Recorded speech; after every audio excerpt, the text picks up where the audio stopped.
Prime minister ಆಗಿ 4,999 ಅಂದ್ರೆ almost 5,000 ದಿನಗಳನ್ನ complete ಮಾಡಿದ್ರು ನರೇಂದ್ರ ಮೋದಿ ಅಂತ ಹೇಳಿ ದೇಶಾದ್ಯಂತ ಇರುವಂತಹ ಎಲ್ಲ ಬಿಜೆಪಿ ನಾಯಕರುಗಳು ಏನವರ ಸೋಷಿಯಲ್ ಮೀಡಿಯಾದಲ್ಲಿ ಶುಭಾಶಯಗಳನ್ನ ಕೋರಿದ್ದೇನೋ, ಅವ್ರ ಹೆಸರಲ್ಲಿ ಪೂಜೆ ಪುನಸ್ಕಾರಗಳನ್ನ ಮಾಡಿದ್ದೇನೋ. ಆದರೆ ಕೆಲವೇ ದಿನಗಳ ಹಿಂದೆ ನೀಟ್ ಎಕ್ಸಾಮ್ನ ಪತ್ರಿಕೆಗಳು ಸೋರಿಕೆಯಾಗಿ 14 ಮಕ್ಕಳುಗಳು ಮತ್ತೆ ಪರೀಕ್ಷೆ ತಗೊಳ್ಳೋ ಒಂದು ಟೆನ್ಷನ್ ಅಲ್ಲಿ, ಆ ಒಂದು ಪ್ರೆಷರ್ ಅಲ್ಲಿ ಆ ಎಕ್ಸಾಮ್ನ ಫೇಸ್ ಮಾಡೋಕ್ಕಾಗದೆ ಇಲ್ಲಿವರೆಗೂ 14 ಮಕ್ಕಳುಗಳು ಸೂಸೈಡ್ ಮಾಡ್ಕೊಂಡ್ರಲ್ಲ. ಯಾರಾದ್ರೂ ಒಬ್ಬ BJP leader, I am talking this video is only about and for BJP leaders, ಒಬ್ಬನೇ ಒಬ್ಬ ಬಿಜೆಪಿ ಲೀಡರ್ ಸೆಂಟ್ರಲ್ ಸ್ಟೇಟ್ ಯಾರಾದ್ರೂ ಇದ್ರ ಬಗ್ಗೆ ಮಾತಾಡಿದಾರಾ, ಆ ಜವಾಬ್ದಾರಿಯನ್ನ ವಹಿಸ್ಕೊಂಡಿದಾರಾ, ಅಥವಾ ಕೇಂದ್ರ ಸರ್ಕಾರಕ್ಕೆ ಪ್ರಶ್ನೆ ಮಾಡುವಂತಹ ಒಂದು ನೈತಿಕ ಜವಾಬ್ದಾರಿಯನ್ನ ಒಬ್ಬನೇ ಒಬ್ಬ ಬಿಜೆಪಿ ಲೀಡರ್ ಮಾಡಿದಾನ ಅಂತ ನಾನು ಈ ವಿಡಿಯೋ ಮೂಲಕ ಪ್ರಶ್ನೆ ಮಾಡ್ತಾ ಇರುವಂಥದ್ದು. ಪಾಪ ಈ ಬಿಜೆಪಿ ಲೀಡರ್ಸ್ಗಳಾಗಿರ್ಬೋದು, MP MLA ಗಳಾಗಿರ್ಬೋದು, ಯಾರನ್ನ ಅಂತ ಪ್ರಶ್ನೆ ಮಾಡ್ತಾರೆ? ಅವ್ರ ಮೋದಿನಂತೂ ಪ್ರಶ್ನೆ ಮಾಡುವಂತ ಧೈರ್ಯ ಇಲ್ವೇ ಇಲ್ಲ. ಅಟ್ಲೀಸ್ಟ್ ಅವರ ಕ್ಯಾಬಿನೆಟ್ ಮಿನಿಸ್ಟರ್ಸ್ಗಳನ್ನಾದ್ರೂ ಪ್ರಶ್ನೆ ಮಾಡೋಣ ಅಂತಂತಂದ್ರೆ, ಕ್ಯಾಬಿನೆಟ್ ಮಿನಿಸ್ಟ್ರಿ ಏನಿದೆ, ಸೆಂಟ್ರಲ್ ಕ್ಯಾಬಿನೆಟ್ ಮಿನಿಸ್ಟ್ರಿ, ಆಲ್ಮೋಸ್ಟ್ 10 ರಿಂದ 15 ಜನ ಕ್ಯಾಬಿನೆಟ್ ಮಿನಿಸ್ಟರ್ಸ್ ಏನಿದ್ದಾರೆ ಅವರ ಮಕ್ಕಳುಗಳು ಇಂಡಿಯಾಲೇ ಓದ್ತಾ ಇಲ್ಲ. ಅಲ್ಲ, ಕ್ಯಾಬಿನೆಟ್ ಮಿನಿಸ್ಟರ್ಸ್ಗಳಿಗೆ ಸ್ವತಃ ಅವರ ಮಕ್ಕಳುಗಳು, ಅವರ ಕುಟುಂಬದವರು ಇಂಡಿಯಾದಲ್ಲಿ ನೀಟು, CET, IIT ಈ ತರ ಎಕ್ಸಾಮ್ಗಳನ್ನ ತಗೊಂಡ್ರೆ ಅಲ್ವಾ ಅಲ್ಲಿನ ಪ್ರೆಷರು, ಅಲ್ಲಿನ ಕಷ್ಟಗಳು ಅರ್ಥ ಆಗಂಥದ್ದು. ಅವ್ರ ಮಕ್ಕಳುಗಳನ್ನ ಸೇಫ್ ಆಗಿ ಫಾರಿನ್ ಯೂನಿವರ್ಸಿಟೀಸ್ ಅಲ್ಲಿ ಲಕ್ಷಾಂತರ ರೂಪಾಯಿ ಫೀಸು, ದುಡ್ಡೆಲ್ಲ ಮ್ಯಾಟ್ರೆ ಅಲ್ಲ ಬಿಡಿ ಅವ್ರಿಗೆಲ್ಲ.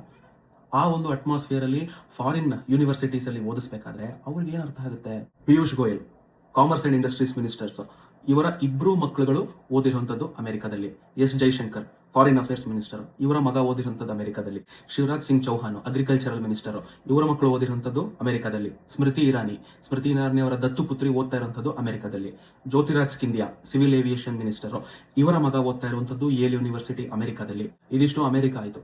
ನೆಕ್ಸ್ಟ್ UK, ಯುನೈಟೆಡ್ ಕಿಂಗ್ಡಮ್ ಅಲ್ಲಿ ಫೈನಾನ್ಸ್ ಮಿನಿಸ್ಟರ್ ನಿರ್ಮಲಾ ಸೀತಾರಾಮನ್ ಅವ್ರ ಮಗಳು, ಡಿಫೆನ್ಸ್ ಮಿನಿಸ್ಟರ್ ರಾಜನಾಥ್ ಸಿಂಗ್ ಅವ್ರ ಮಗ, petroleum minister Hardeep Singh Puri, cultural and tourism minister Gajendra Singh Shekhawat, state minister Jitendra Singh, ಇವರಿಷ್ಟು ಜನರ ಮಕ್ಕಳುಗಳು ಓದಿರುವಂತದ್ದು ಯುನೈಟೆಡ್ ಕಿಂಗ್ಡಮ್ ಅಲ್ಲಿ. ಇವು ದೊಡ್ಡ ದೊಡ್ಡ ಮಿನಿಸ್ಟರ್ಗಳು ಯಾರು ಅವರ ಮಕ್ಕಳುಗಳನ್ನ ಇಂಡಿಯಾಲ್ ಓದಿಸ್ತಲೇ ಇಲ್ಲ ಅಂದಾಗ ಇಲ್ಲಿನ ಪೇರೆಂಟ್ಸ್ ಅಥವಾ ಇಲ್ಲಿನ ಮಕ್ಕಳುಗಳ ಪರಿಸ್ಥಿತಿ, ಆ ಪ್ರೆಷರ್ಗಳು ಅವ್ರಿಗೆ ಹೆಂಗ್ ಅರ್ಥ ಆಗುತ್ತೆ? ಪ್ರೈಮ್ ಮಿನಿಸ್ಟರ್ ಮೋದಿ ಅವರು ಸುಮ್ಮನೆ ಬಡ್ಕೋತಾರೆ ಅಷ್ಟೇನೆ, vocal for local, make in India, made in India, ಅದು ಇದು ಅಂತೆಲ್ಲ.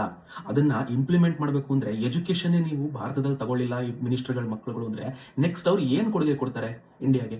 ಅವ್ರಿಗೆ ಇಲ್ಲಿನ ಎಜುಕೇಶನ್ ಸಿಸ್ಟಮ್ ಮೇಲೆ ನಂಬಿಕೆನೇ ಇಲ್ಲ ಅಂತಂದ್ರೆ, ಅವರ ಸ್ವಂತ ಮಕ್ಕಳುಗಳನ್ನೇ ಅವ್ರು ಫಾರಿನಲ್ಲಿ ಓದಿಸ್ತಾ ಇದಾರೆ ಅಂದ್ರೆ ಇಲ್ಲಿರೋ ಮಕ್ಕಳ ಬಗ್ಗೆ ಅವ್ರು ಏನ್ ಚಿಂತೆ ಮಾಡ್ತಾರೆ? ಅವ್ರ ಮಕ್ಕಳು ಅವ್ರಿಷ್ಟ, ಎಲ್ಲರೂ ಓದಿಸ್ಕೊಳ್ಳಿ. ಇಲ್ಲಿ ಸತ್ರಲ್ಲ 14 ಜನ ಮಕ್ಕಳುಗಳು, ಆ ಸಾವಿಗೆ ನ್ಯಾಯ ಕೊಡಿಸುವಂಥವ್ರು ಯಾರು?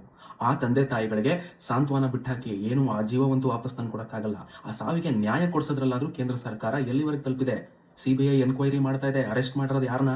ಆಫ್ಟರ್ ಆಲ್ ಒಬ್ಬ ಕೆಮಿಸ್ಟ್ರಿ ಲೆಕ್ಚರರ್ನ, ಆತನನ್ನ ಕಿಂಗ್ ಪಿನ್ ಅಂತ ಹೇಳಲಾಗ್ತಾ ಇದೆ. Without the support of bureaucrats in higher education ministry ಸಾಧ್ಯನಾ ಪೇಪರ್ ಲೀಕ್ ಆಗೋದಕ್ಕೆ? ಅದೇನೋ ಒಂದು SSLC board exam government school teachers set ಮಾಡಿರೋಂಥ ಪೇಪರಾ? NTA ಎಂಥ ಒಂದು ದೊಡ್ಡ ಸಂಸ್ಥೆ, ಅಲ್ಲಿಂದ ಪೇಪರ್ ಲೀಕ್ ಆಗಿದೆ ಅಂತಂದ್ರೆ ಆಫ್ಟರ್ ಆಲ್ ಒಬ್ಬ ಕೆಮಿಸ್ಟ್ರಿ ಲೆಕ್ಚರರ್ನ ಅರೆಸ್ಟ್ ಮಾಡಿ ಆತ ಕಿಂಗ್ ಪಿನ್ ಅಂತ ಹೇಳಲಾಗ್ತಾ ಇದೆಯಲ್ಲ, ಇದು ನ್ಯಾಯ ಕೊಡಿಸುವಂತಹ ರೀತಿನ ಕೇಂದ್ರ ಸರ್ಕಾರದ್ದು? ಇದನ್ನ ಪ್ರಶ್ನೆ ಮಾಡೋದಕ್ಕಾಗಲ್ವಾ? ಕ್ಲಾಪ್ಸ್ ಹೊಡಿರಿ. 5,000 ದಿನ ಕಂಪ್ಲೀಟ್ ಮಾಡಿದ್ರು ನರೇಂದ್ರ ಮೋದಿ ಅಂದ್ಬಿಟ್ಟು ಕ್ಲಾಪ್ಸ್ ಹೊಡಿರಿ, ಎಲ್ಲ ಪೂಜೆ ಮಾಡಿಸಿ ಅವ್ರ ಹೆಸರಲ್ಲಿ. MP ರಾಘವ್ ಚಡ್ಡಾ ಆಮ್ ಆದ್ಮಿ ಪಾರ್ಟಿಲಿ ಇದ್ದಾಗ 250 ರೂಪಾಯಿನ ಕಾಫಿ ಟೀನ 15 ರೂಪಾಯಿಗೆ 10 ರೂಪಾಯಿ ತರಿಸ್ಬಿಟ್ಟೆ ನಾನು ಏರ್ಪೋರ್ಟ್ ಅಲ್ಲಿ ಅನ್ಬಿಟ್ಟು, ಏನೋ ಒಂದು ಸಾಧನೆ ಮಾಡ್ಬಿಟ್ಟಿದೀವಿ ಅನ್ಬಿಟ್ಟು ಬಾಯ್ ಪಡ್ಕೋತಾ ಇದ್ರಲ್ಲ. ಬಿಜೆಪಿಗೆ ಬಂದ್ಮೇಲೆ ಯಾಕೋ ಮ್ಯೂಟ್ ಆಗ್ಬಿಟ್ಟಿದ್ದೀರಾ? ಮಾತೇ ಆಡ್ತಾ ಇಲ್ಲ. 15 ರೂಪಾಯಿನ ಕಾಫಿ ಟೀ ಬಗ್ಗೆ ನಿಮ್ಗೆ ಚಿಂತೆ ಇದೆ, 14 ಮಕ್ಕಳುಗಳು ಸತ್ತೋಗ್ಬಿಟ್ರ, ಇಲ್ಲಿವರೆಗೂ ರಾಘವ್ ಚಡ್ಡಾ ಮಾತೇ ಆಡಿಲ್ಲ ಅದ್ರ ಬಗ್ಗೆ. ಇದು ಫ್ಯೂಚರ್ ಆಫ್ ಬಿಜೆಪಿ. ಯಾಕೆ ಕೇಳಿ, ಧರ್ಮೇಂದ್ರ ಪ್ರಧಾನ್ ಅವ್ರನ್ನ ರಿಸೈನ್ ಮಾಡೋದಕ್ಕೆ ಹೇಳಿ ಅಂಟಿಲ್ ಈ ಎನ್ಕ್ವೈರಿ ರಿಪೋರ್ಟ್ ಬರೋವರೆಗೂ ಕೂಡ ಒಂದು ನೈತಿಕ ಜವಾಬ್ದಾರಿಯನ್ನ ಹೊತ್ತು ಅವರ ಇಲಾಖೆ ಮೇಲೆ ಬಂದಿರುವಂತಹ ಇಂತಹ ದೊಡ್ಡ ಕಳಂಕ, ಅವರ ತಪ್ಪು ಏನೂ ಇಲ್ಲ ಇಲ್ಲಿವರೆಗೆ ಅನ್ನೋದನ್ನ ಸಾಬೀತಾಗೋವರೆಗೆ ರಿಸೈನ್ ಮಾಡೋದಕ್ಕೆ ಹೇಳಿ ನೋಡೋಣ. ನೀವಂತೂ ಪ್ರಶ್ನೆ ಮಾಡಲ್ಲ, ಹಂಗಂತ ನಾವು ಸುಮ್ಮನೆ ಇರಕ್ಕಾಗತ್ತಾ? 14 ಜನ ಮಕ್ಕಳುಗಳು ಮುಂದಿನ ದಿನ ಡಾಕ್ಟರ್ ಆಗ್ಬೇಕು ಅಂತ ಕನಸು ಕಾಣ್ದಂತಹ ವಿದ್ಯಾರ್ಥಿಗಳು ಮರು ಪರೀಕ್ಷೆ ಯಾಕಾಯ್ತು? ನಿಮ್ಮ ಇಲಾಖೆ, ನಿಮ್ಮ ಹೈಯರ್ ಎಜುಕೇಶನ್ ಮಿನಿಸ್ಟ್ರಿಯಿಂದ ಆದಂತಹ ಒಂದು ಅಪರಾಧದಿಂದ, ಪೇಪರ್ ಲೀಕ್ ಇಂದಾಗಿ ಮತ್ತೆ ಆ ಪ್ರೆಷರ್ನ ತಡೆಯಕ್ಕಾಗದೆ, ಆ ಎಕ್ಸಾಮ್ನ ಬರೆಯಕ್ಕಾಗದೆ ಸೂಸೈಡ್ ಮಾಡ್ಕೊಂಡ್ಬಿಟ್ರಲ್ಲ 14 ಜನ ಮಕ್ಕಳುಗಳು. ಅವರ ಜೀವಗಳನ್ನ ನೀವು ವಾಪಸ್ ತಂದ್ಕೊಡೋದಕ್ಕಾಗತ್ತಾ? ವಾಪಸ್ ಅಂತ ತಂದ್ಕೊಡೋದಕ್ಕಾಗಲ್ಲ. ಅಟ್ಲೀಸ್ಟ್ ಒಬ್ಬ ವ್ಯಕ್ತಿ ಪೂಜೆ ಅಥವಾ ಒಂದು ಸರ್ಕಾರವನ್ನ ದೇವರ ತರ ಪೂಜೆ ಮಾಡೋ ಬದಲು ತಪ್ಪಾದಾಗ ತಪ್ಪಾಗಿದೆ, ಇದನ್ನ ಸರಿಪಡಿಸಬೇಕು, ಸರಿಪಡಿಸೋವರೆಗೂ ಬೇರೆ ಏನೇನೋ ಡಿಸ್ಟ್ರಾಕ್ಷನ್ಸ್ ಬರ್ತಾ ಇರುತ್ತೆ ನ್ಯೂಸ್ ಅಲ್ಲಿ. ಅಮೆರಿಕಾದು ವಾರ ಆಗುತ್ತೆ, ಆ ನ್ಯೂಸ್ ಬರುತ್ತೆ, ಈ ನ್ಯೂಸ್ ಬರುತ್ತೆ ಅಂತ. ಹಂಗಂತ 14 ಜೀವಗಳಿಗೆ ಬೆಲೆನೇ ಇಲ್ಲದೆ ಆಗೋಗ್ಬಿಟ್ರೆ, ಹೀಗೆ ಮರ್ತೋಗ್ಬಿಟ್ರೆ ಈ ರೀತಿ ಮತ್ತೆ ಇನ್ನದು ಏನೇನಾಗುತ್ತೋ ನಿಜವಾಗ್ಲೂ ಗೊತ್ತಿಲ್ಲ. ದಯವಿಟ್ಟು ಒಳ್ಳೆ ಕೆಲಸಗಳಾದಾಗ ಅಪ್ರಿಷಿಯೇಟ್ ಮಾಡೋದು ಎಷ್ಟು ಒಳ್ಳೆಯದು. ಈ ರೀತಿಯ ಅಪರಾಧಗಳಾದಾಗ ಬರೀ ನಾನು ಮಾತ್ರ ಒಬ್ಬ ಜರ್ನಲಿಸ್ಟ್ ಅಂತ ಅಲ್ಲ, ನೀವುಗಳು ಕೂಡ ಪ್ರಶ್ನೆ ಮಾಡಬೇಕು, ಚರ್ಚೆ ಮಾಡಬೇಕು, ನಿಮ್ಮ ಧ್ವನಿಯನ್ನು ಎತ್ತಬೇಕು ಪ್ರತಿಯೊಂದು ವಿಷಯದ ಬಗ್ಗೆ. ಬರೀ ವೋಟ್ ಹಾಕಿದ ತಕ್ಷಣ ಮುಗಿದೋಗಲ್ಲ ಜವಾಬ್ದಾರಿ. ಸಣ್ಣ ಸಣ್ಣ ವಿಷಯಗಳಿಗೂ ಯಾವಾಗ ನೀವು ನಿಮ್ಮ ಸೋಷಿಯಲ್ ಮೀಡಿಯಾಗಳನ್ನ ಬಳಸಿ ಮಾತಾಡೋಕ್ಕೆ ಸ್ಟಾರ್ಟ್ ಮಾಡ್ತೀರಾ, ಕ್ವಶನ್ ಮಾಡೋಕ್ಕೆ ಸ್ಟಾರ್ಟ್ ಮಾಡ್ತೀರಾ, every one will be accountable. ದಯವಿಟ್ಟು ಸೈಲೆಂಟ್ ಆಗಿರಬೇಡಿ. 14 ಮಕ್ಕಳುಗಳಿಗೆ ಒಂದು ನ್ಯಾಯ ಸಿಗೋವರೆಗೂ ಕೂಡ ಈ ವಿಷಯ ಮುಚ್ಚಾಕಬಾರ್ದು, ಯಾವುದೇ ರೀತಿ ಡೈಲ್ಯೂಟ್ ಆಗಬಾರ್ದು.